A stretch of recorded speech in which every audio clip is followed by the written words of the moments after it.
Y'all. So now it's time for our 2x2 segment, where we give tips and advice to entrepreneurs and business owners. Today, we're talking about a bunch of different things. Coach, dive in. What's today's 2x2 about? Where do we start on this 2x2? Today's 2x2, guys, sets us up actually for the conversation.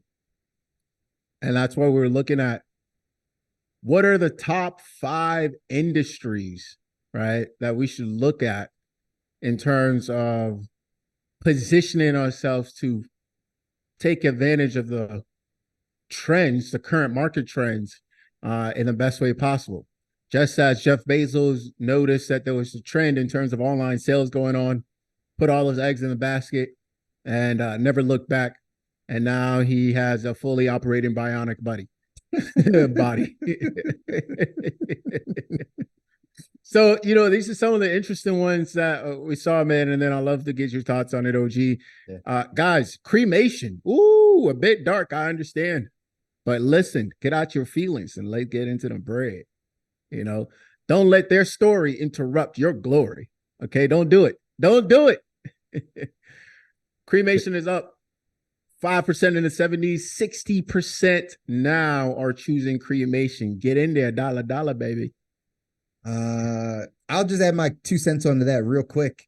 The funeral industry has always been big in general. It's always been a ton of money. It's just kind of morbid, so people don't go that direction. But that's why funeral homes, right, will be in business for a very, very long time because they make a ton of money on that side, limited market. This cremation conversation, though, also kind of goes into some of the money stuff when we talk about like life insurance and those things. I really also think that there's a lack of finances. So people are taking the easier route to be like, hey, let's not go through all the stuff, just cremate me. And it could be a money play also, right? Maybe we're talking a lot about money on this episode, but follow the money on that one too. But it is an industry people might want to take a look at. Absolutely. Along with, you have to be under a rock of some sorts to not notice the huge jump in interest in gambling, particularly sports gambling. So esports is huge. ESPN Bet just launched, and it wasn't long ago. I actually remember them reprimanding one of their analysts for even mentioning a betting line. And now they've launched ESPN Bet, and I believe like less than 5 years later. So things change very quickly. Those interested in the land play, there is the EV charging stations, right, as an opportunity. The EV charging stations, obviously, this is a trend that's going to continue to grow, and we're going to need more and more. And those things need to sit somewhere. So that's a play there as well.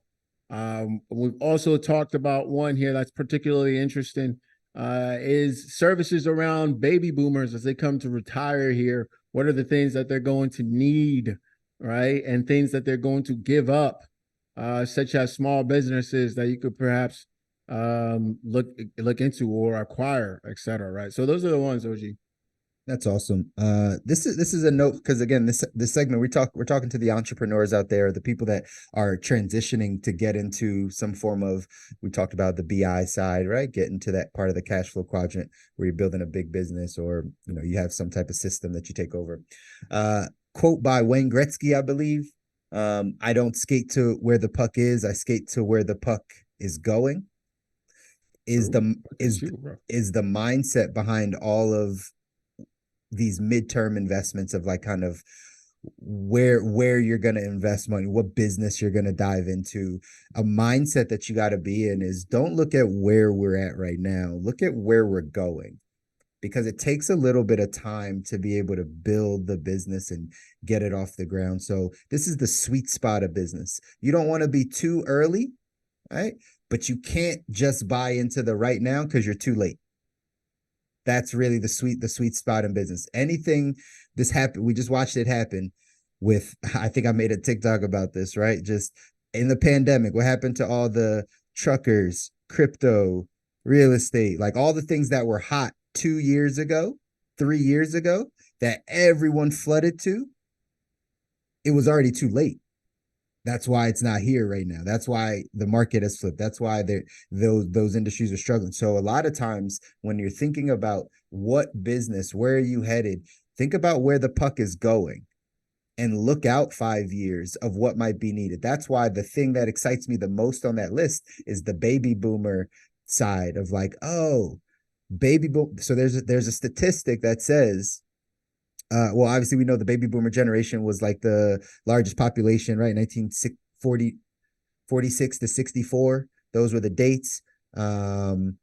79, 80 million people born in the US during that time. Another like 20 million immigrated here. So that generation, 100 million strong, right, in our country.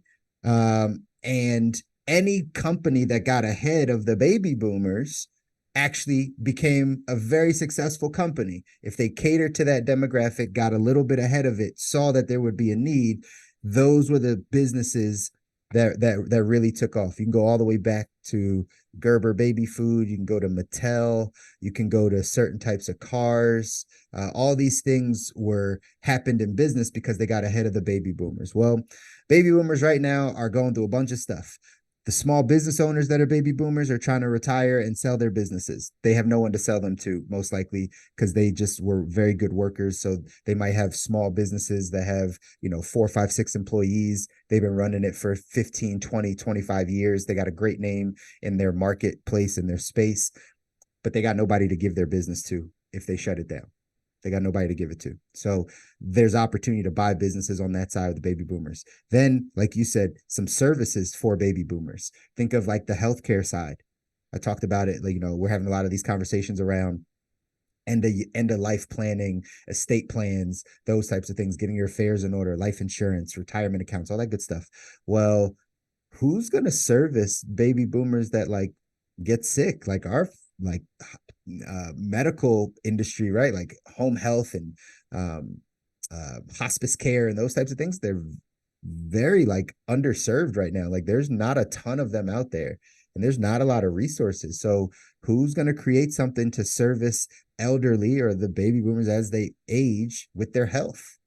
Right? Who's going to be there for them? So creating some of these services and thinking about those entrepreneurs that are baby boomers, that's really the exciting part in this list that we kind of put together as what's up and coming. And I think that's really skating to where the puck is.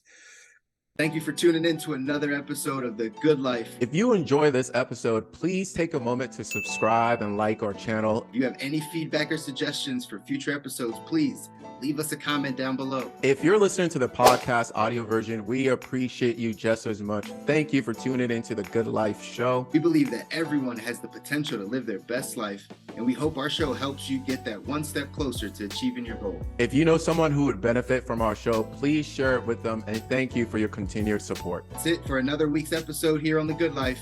We'll see you next week for another inspiring conversation.